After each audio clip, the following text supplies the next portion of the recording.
Hello everyone, આજે બનાવી છે આપણે ગવારફળી।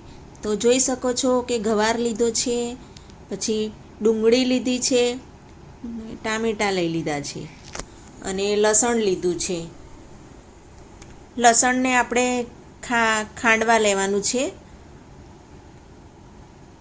લસણ લીધું છે, પછી અંદર આપણે સૂકું જીરું લેવાનું છે। સૂકું જીરાનો ટેસ્ટ આખો અલગ આવે છે, એટલે સૂકું જીરું લેવાનું છે। 1 થી 2 ચમચી જીરું લીધું છે। પછી આપણે અંદર લીલા ધાણા છે, એ લીલા ધાણા અંદર એડ કરવાના છે। મીઠું બી એડ કરી દઈએ છીએ આપણે, 1/2 ચમચી મીઠું લીધું છે। લીલા ધાણાની ડાળખી બી અંદર લઈ લઈએ છીએ આપણે।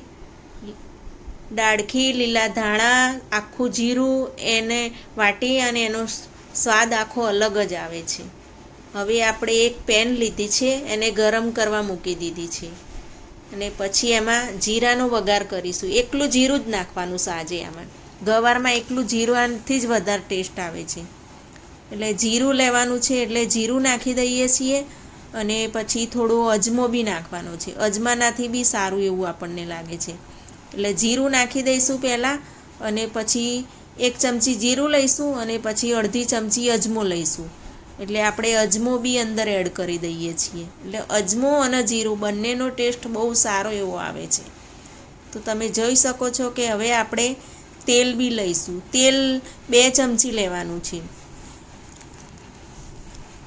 આમાં 2 ચમચી તેલ લઈશું આપણે। પછી હવે આપણે એમાં વઘાર કરીશું। થોડું જીરું અને અજમો હવે તતડી જવા આવ્યું છે, એટલે હવે આપણે હિંગનો વઘાર કરીએ છીએ। હિંગ બી સારી એવી છે, એટલે પેટના લગતી સારી જ રહેશે। હવે આપણે અંદર ડુંગળી એડ કરી દઈએ છીએ। ડુંગળીને સાંતળવા દઈએ છીએ, એને 1 મિનિટ સુધી સતત સાંતળી લેવાની છે ડુંગળીને।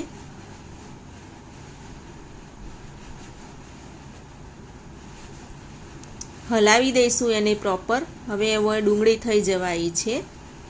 પછી આપણે હવે ટામેટાં જે કટિંગ કરીને મૂક્યું છે, 1 ટામેટું, એ બી હવે ડુંગળી સેટ થઈ જાય પછી ટામેટું બી અંદર હવે આપણે એડ કરી દઈશું।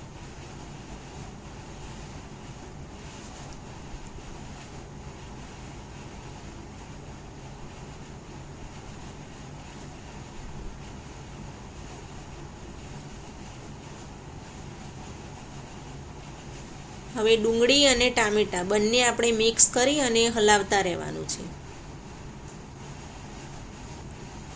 બરોબર ડુંગળી અને ટામેટાં ચડી જવા જોઈએ, ટામેટાં કાચા ના રહેવા જોઈએ।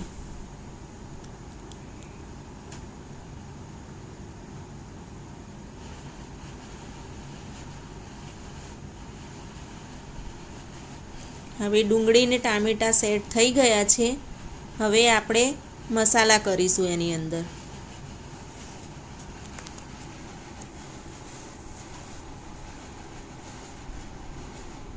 એમાં જે આપણે લસણ, જીરું અને લીલા ધાણા વાટીને લીધા હતા ને, એ નાખીશું। એનાથી ટેસ્ટ બહુ સારો આવે છે।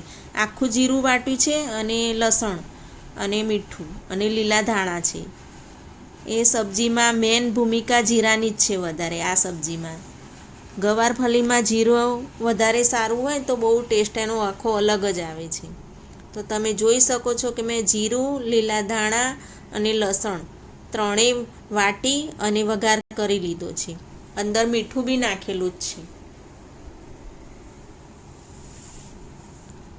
હવે આપણે મરચું મસાલા નાખીશું। 1 ચમચી જીરું ધાણા પાવડર લીધો છે, 1/2 ચમચી હળદી પાવડર લીધો છે અને 1 ચમચી મરચું, લાલ મરચું લીધું છે। આમાં થોડું મરચું સામાન્ય વધારે હોય તો સ્વાદ સારો લાગે, ટેસ્ટી લાગે છે। સ્પાઇસી હોય ને ગવાર, એ વધુ સારો લાગે છે આપણને। ખાવામાં બી સ્પાઇસી ગવાર હોય ને તો એની મજા અલગ આવે છે આપણને। તો હવે આપણો વઘાર પ્રોપર થઈ ગયો છે। હવે આપણે જે ગવાર લીધા છે, એ કટિંગ કરીને વોશ કરીને લીધા છે, એ બી આપણે હવે અંદર એડ કરી દઈએ છીએ। ગવાર નાખી અને હવે પ્રોપર આપણે હલાવી દઈશું।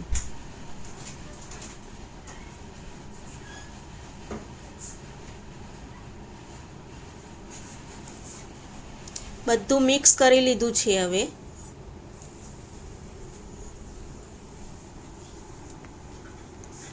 મિક્સ થઈ ગયું છે.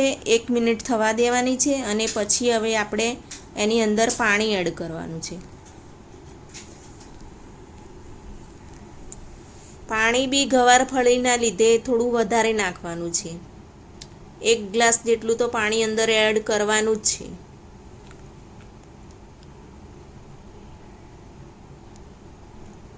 તો તમે જોઈ શકો છો કે મેં પાણી બી વધારે પડતું અંદર નાખી દીધું છે, કારણ કે ગવાર ચડતા થોડી વાર લાગે છે. ટામેટાં ડુંગળી જલ્દી થઈ જાય છે, ગવાર થતાં વાર લાગશે થોડી.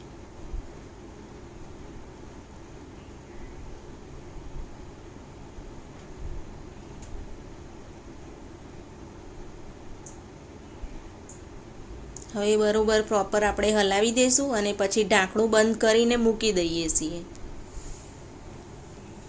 અને મીડિયમ આંચ ઉપર રાખવાનું છે, વધારે ફૂલ ગેસ નથી રાખવાનો. હવે તમે જોઈ શકો છો 5 થી 7 મિનિટમાં ગવારફળીનું શાક સરસ એવું થઈ ગયું છે. એક ટેસ્ટી દેખાઈ રહ્યું છે. તમે જોઈ શકો છો કેવું સુંદર શાક બની ગયું છે આપણું. એ ખાવામાં બી બહુ મજા આવે છે. હવે આપણે ઉપરથી લીલા ધાણા એડ કરીશું અને એ બહુ જ સારું લાગે છે. તો તમને મારો આ વિડીયો ગમ્યો હોય તો લાઈક કરજો, શેર કરજો અને સબસ્ક્રાઈબ કરી દેજો. આ શાક ખાવાની મજા અલગ જ આવે છે.